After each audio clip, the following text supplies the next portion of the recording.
Roger, you've got to talk. Look, don't you realize what you're doing? Unless you make a statement and agree to narco-analysis, the judge is left with no alternative but to sentence you. When they do it, will they make me talk then? Oh, for crying out loud. What difference will that make then? By that time, Roger Andover will be a dead man. The man will walk out of there sometime, but he'll look like you, but he will not be you. He'll not be anybody. Will they make me talk? No. Unless you agree to it, they can't make you. But don't you see that no matter what you say, it couldn't be any worse than this? You've got 2 hours to reconsider. Think about it.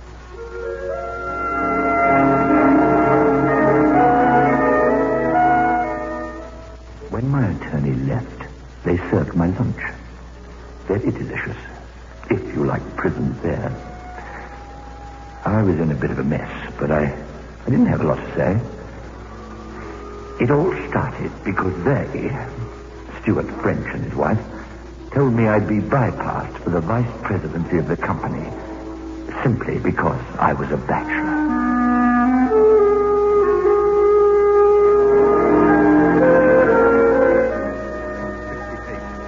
SF68. SF68. SF68.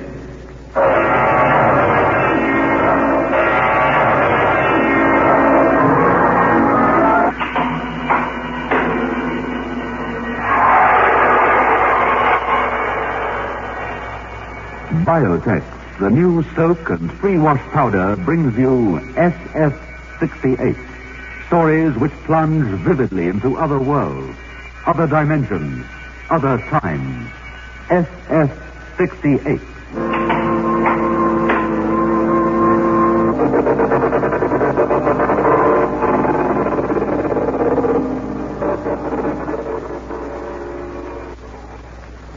Keep the gleaming new wax finish on your furniture with Pledge. You simply spray it on and wipe. Pledge waxes and polishes instantly as you dust. There's no rubbing required. Give new life to tired-looking furniture with Pledge. Look for the push-button aerosol can.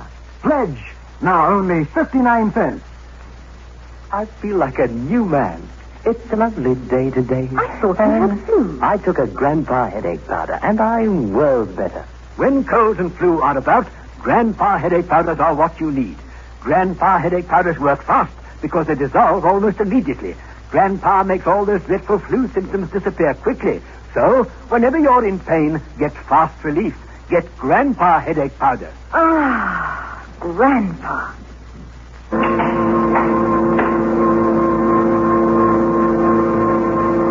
SF68 presents Andover and the Android, adapted for radio by Michael McKay.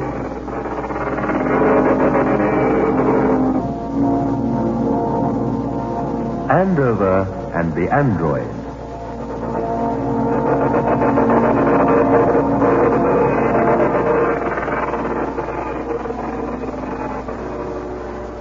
Yes, there's something about a bachelor. As soon as a certain kind of person or organization gets to know about one, plans are immediately passed to end the bachelor's happy state. To try and make him as miserable as any common or garden married man. It's like a conspiracy, trying to make me as miserable as any common or garden married man.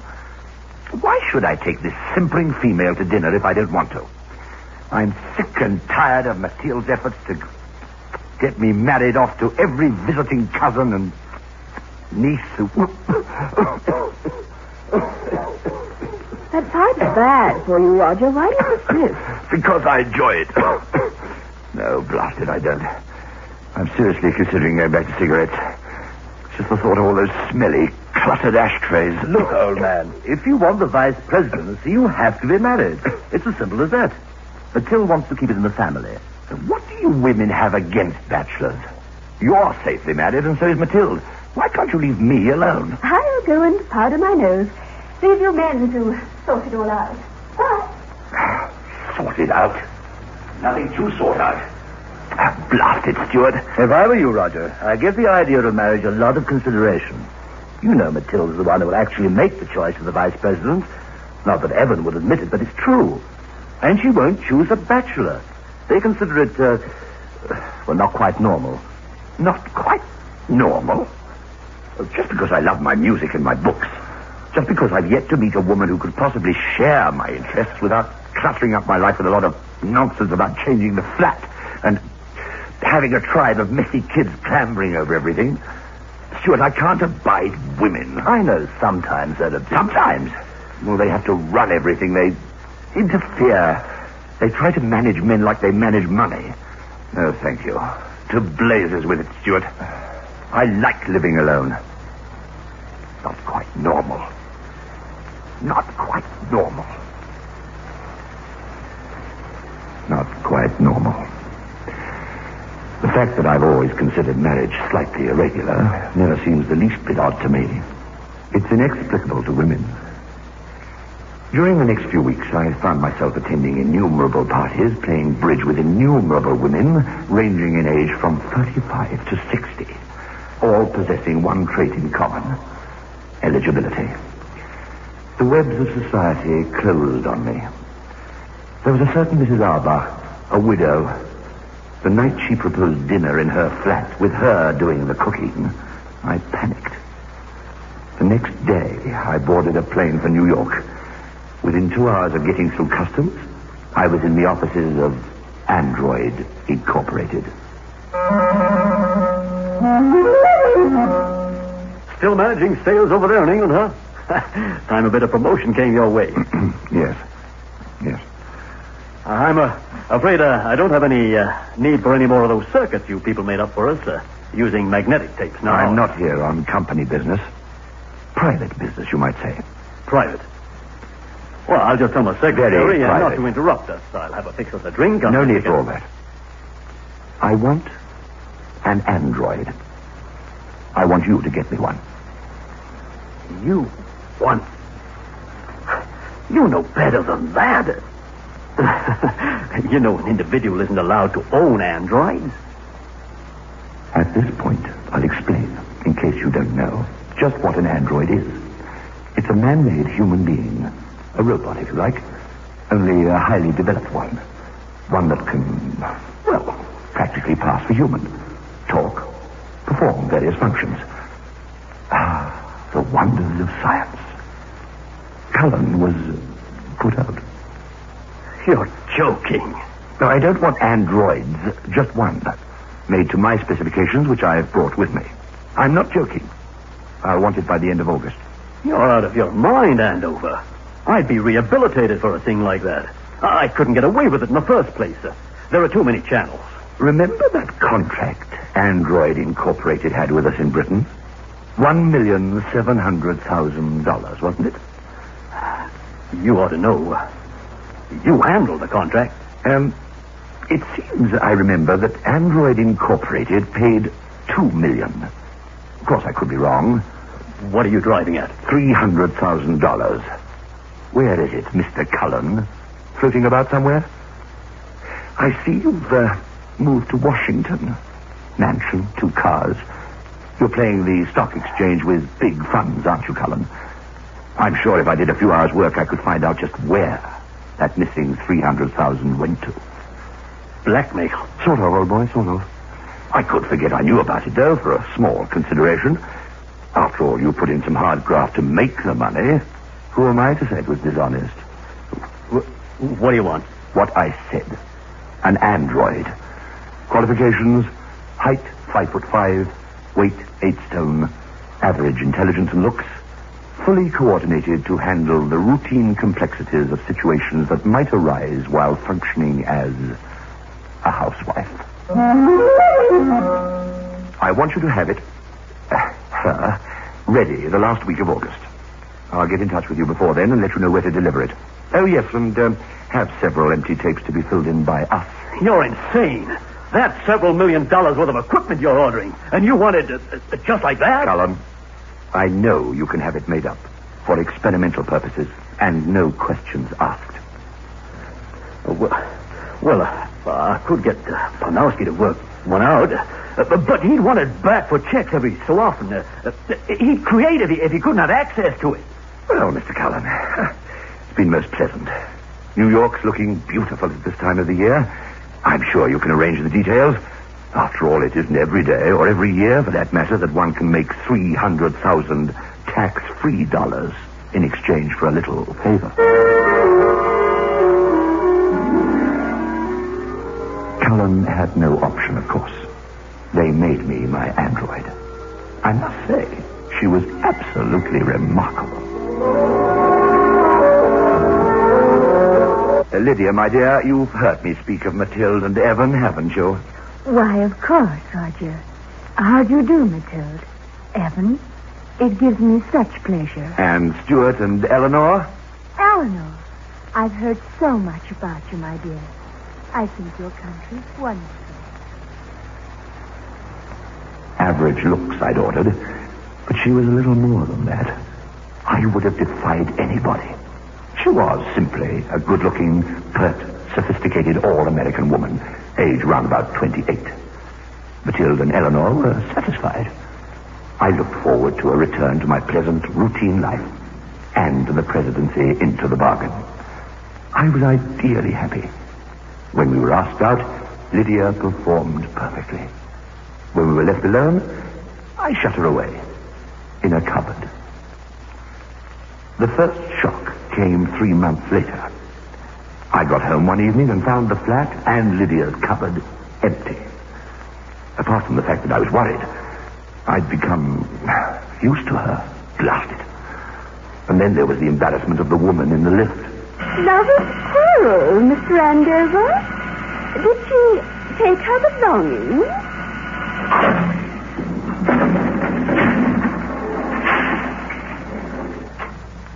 She left this morning, Mr. Andover. We all saw her go. She was with a man. I knew who the culprit was, of course. It's expensive to phone New York, but after all, I expected to be vice president within a matter of months. Cullen, I won't have you coming over here and taking her out with you. The neighbors gossip. Andover, you never answered my letters. I had to produce the thing for Panowski. He's getting suspicious. Panowski wants to follow through with the experiment. She's Lydia. It's not an experiment.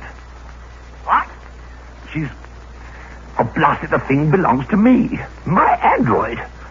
I've got proof about certain things that'll ruin you, Cullen. Sure, but I'm flying to New York. I'll see you tomorrow morning. Have her ready for me, or else. Yeah, but... Just not allowed. Waltzing into another chap's flat and running off with his wife.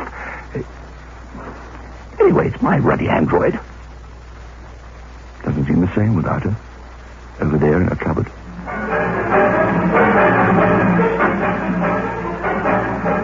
It was costing me a great deal, rocketing back and forth to New York.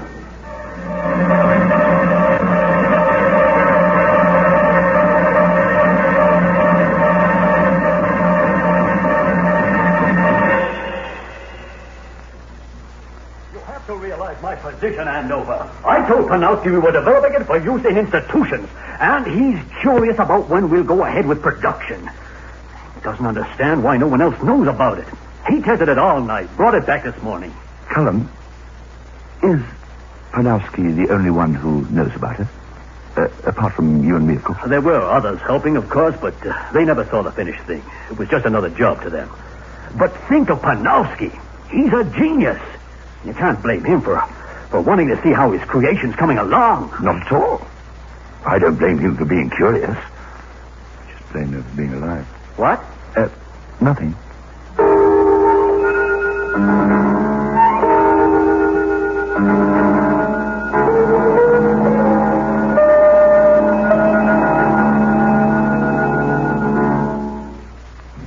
I had a letter recently from Mrs. V.P., head of 7th Street, Parkmore, Johannesburg, and she said, I cannot fully describe my utter delight on returning to the washing to find the stubborn stains of 2 months' standing completely removed.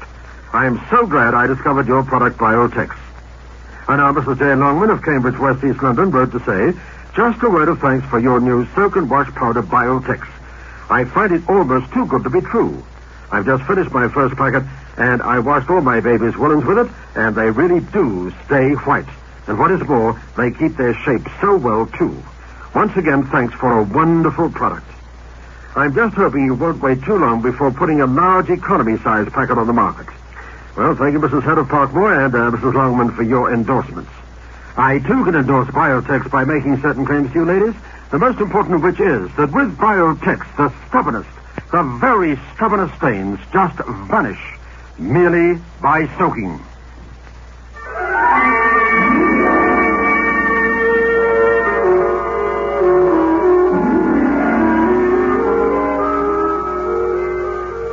I wanted the security Lydia gave me very badly. I had to end the threat called Panowski. He couldn't remain alive knowing about Lydia.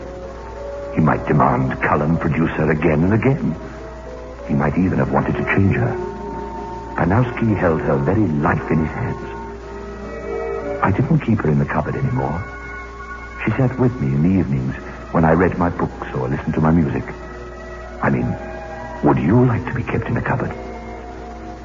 She was my safeguard, the one who made my evenings possible. No man in the world had a more satisfactory wife. She was perfect, and not at all demanding. She could discuss my books, she could exclaim over the brushwork of my favorite artists, and she'd sit completely immobile throughout the whole of my most treasured concerts.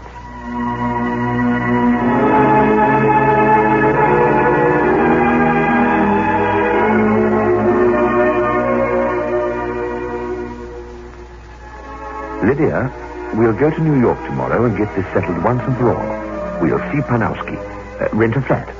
Apartment for a day or two. Yes, dear.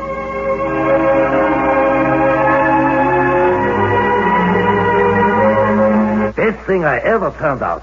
Perfect reflex coordination, would you not say? You must tell your government all about her, Doctor. Who did you see? Seems strange to see her here in my apartment with you. Maybe I can take it away again for a few days, huh? How long are you staying in New York? Prepare drinks, Lydia. In the kitchen. It. How dare he speak of Lydia as an it? Lydia moved gracefully to the door, and Panowski leered. Leered as he watched her. He turned, just in time for me to see the changed expression on his face as I hit him with the hammer.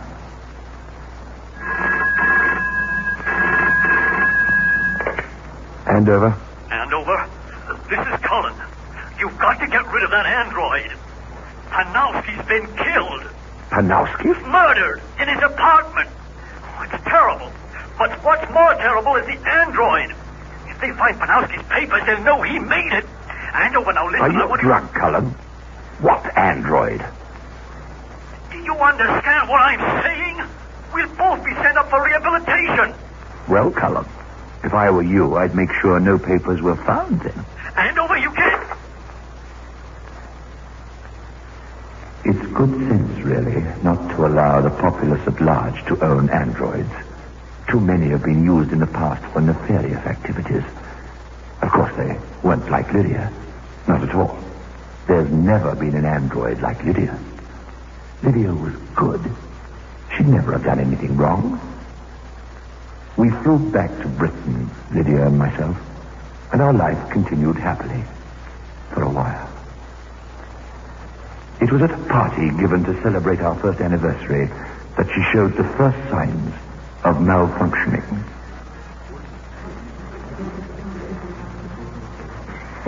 She was listening quietly as usual to the conversation about her. No one any longer paid attention to her peculiar reticence, almost civility, but accepted it as part of the shy personality that she was.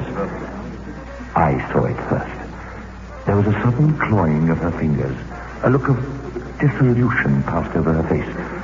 I wondered if a minute wire had burnt out, or a transistor or something had gone flat. I watched her anxiously, and of course I was the one who gave her away. Why, Lydia, dear, are you ill? She's all right. A little warm, perhaps. It's quite natural, I believe. It is rather oppressive.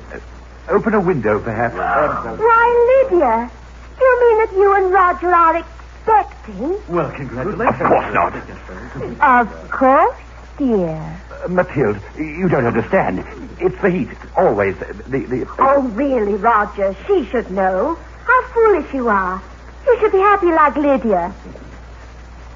I must admit the smile on Lydia's face shocked me. I began to feel faint myself. Dizzy. I believe I even felt a premonition of disaster then. You are angry, aren't you, Roger? No, of course not. Thanks for the evening, Mathilde. Evan, we have to be going. But Roger, poor Lydia, you mustn't just... You don't understand. A misunderstanding. Lydia can't be... Well, I mean, it's impossible. Lydia, let's go.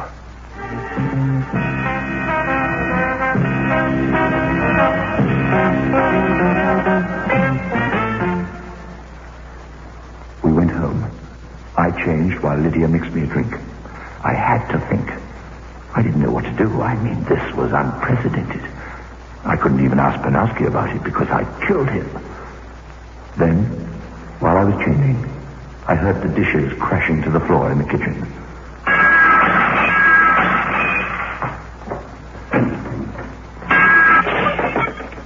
Lydia, stop!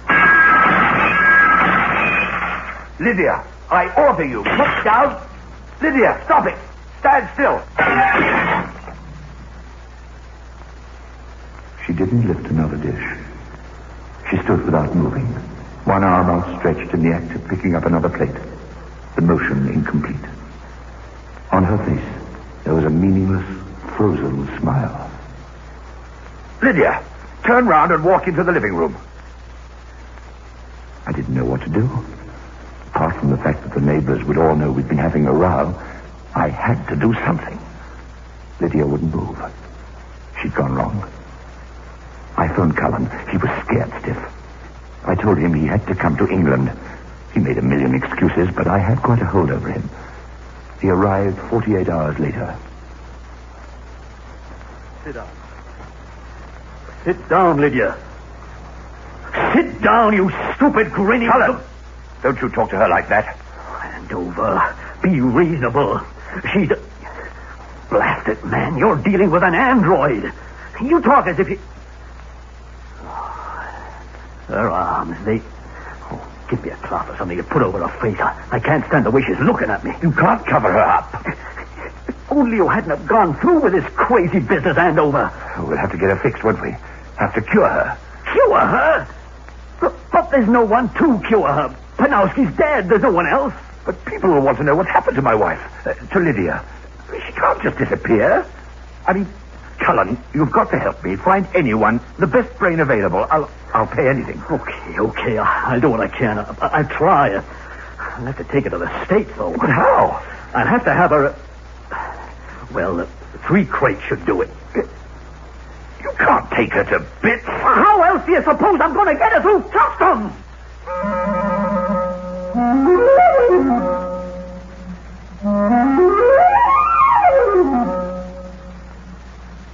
But there must be something wrong with you, Roger. Look at yourself, man. Aren't you sleeping? Well, what's wrong? Nothing, Stuart. It's just that... Well, you might as well know. Lydia hasn't been well lately. I've sent her to New York to see a specialist. Oh, I'm sorry, of course, but why New York? Wasn't there someone here that could... No. Her complaint, reason to believe it's quite rare. Had to be America. Oh, I'm sorry, Roger. I'm so sorry. Look, let me know if there's anything Eleanor can do to help. The nightmare had started. I couldn't get in touch with Cullen, and he didn't contact me. After 2 weeks, I made it known that Lydia had arrived back in England and had gone to a nursing home. I had to tell everyone that she wasn't to be visited, and this was thought strange. But there was nothing I could do about it. I had to give an address and a fictitious doctor. The terrifying thing was, it wasn't just that I had to get her back to keep up appearances. Blast it, I'd become used to her. My evenings weren't the same anymore. I found myself talking to no one. I thought I was going a bit potty. I spent a fortune on transatlantic calls. I never got further than Cullen's secretary. She didn't know where he was. I couldn't sleep. My appetite dropped off. Poor Lydia. Did she suffer? Could she suffer? Would they return her to me the same as before?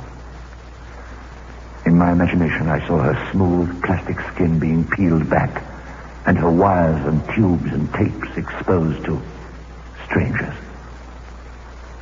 I wish Cullen had been with Panowski the night I killed him. Android Incorporated officials give $500,000. Android Incorporated man leaves the USA with $500,000. Questions asked about other criminal birthrights in action. Read all about it. Android Incorporated officials give $500,000. Cullen had fled. He took all he could find loose, and with the money I'd given him to make Lydia well again, that made him quite a rich man. I tried not to think of Lydia. She was gone. She was dead. And I realized something terrible then. What had started out as a scheme to give me an easy life had developed into a mania.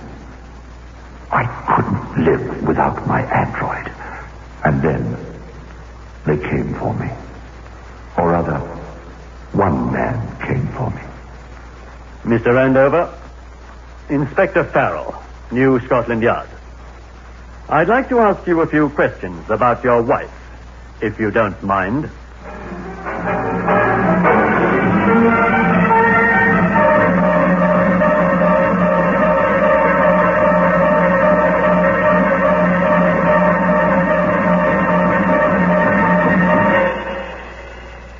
Well, you decided to tell what really happened, Roger.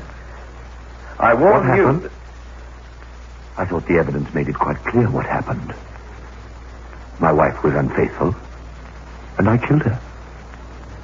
Just as any normal man would.